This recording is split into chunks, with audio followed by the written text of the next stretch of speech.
નમસ્કાર મિત્રો, વિડીયોમાં તમારું સ્વાગત છે। જી હા મિત્રો, અત્યારે હાલ મોટા અને મહત્વના સમાચાર સામે આવી રહ્યા છે। તો મિત્રો, સમાચારમાં વાત કરીએ તો મહારાષ્ટ્રમાં રહેતા લોકો માટે એક સારા સમાચાર છે। રાજ્યના મુખ્યમંત્રી દેવેન્દ્ર ફડણવીસે કહ્યું કે આગામી 5 વર્ષમાં વીજળીના ભાવમાં 26% ઘટાડો કરવામાં આવશે, જે રાજ્યના ઇતિહાસમાં પહેલીવાર થશે। ફડણવીસે કહ્યું કે રાજ્યના ઇતિહાસમાં પહેલીવાર વીજળીના ભાવમાં 10% ઘટાડો થશે અને 5 વર્ષમાં 26% ઘટાડો થશે। જી હા મિત્રો, અત્યારે હાલ મોટા સમાચાર સામે આવી રહ્યા છે। તેમણે પોતાની એક્સ પોસ્ટમાં લખ્યું છે કે પહેલા મહારાષ્ટ્રની વીજળી નિયમનકારી આયોગ પાસેથી વીજળીના ભાવમાં 10%નો વધારો માટેની અરજીઓ આવતી હતી, પરંતુ આ વખતે મહાવિતરણ તરફથી ભાવ ઘટાડવાની માંગ કરવામાં આવી હતી, જેને સ્વીકારવામાં આવી છે। આ ઘટાડો ત્રણેય પ્રકારના ગ્રાહકો માટે હશે।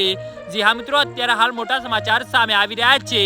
મુખ્યમંત્રીએ કહ્યું કે મુખ્યમંત્રી સૌર કૃષિ વાહિની યોજના 2 પર ઝડપથી કામ ચાલી રહ્યું છે। આનાથી ખેડૂતોને દિવસ દરમિયાન વિશ્વસનીય વીજ પુરવઠો મળશે। આ ઉપરાંત ગ્રીન એનર્જી પર ધ્યાન કેન્દ્રિત કરવાથી વીજળી ખરીદવાનો ખર્ચ ઘટશે। ફડણવીસે કહ્યું કે આગામી સમયમાં સૌર ઉર્જા અને ગ્રીન એનર્જીના ઉપયોગથી વીજળીનો ખર્ચ વધુ ઘટશે।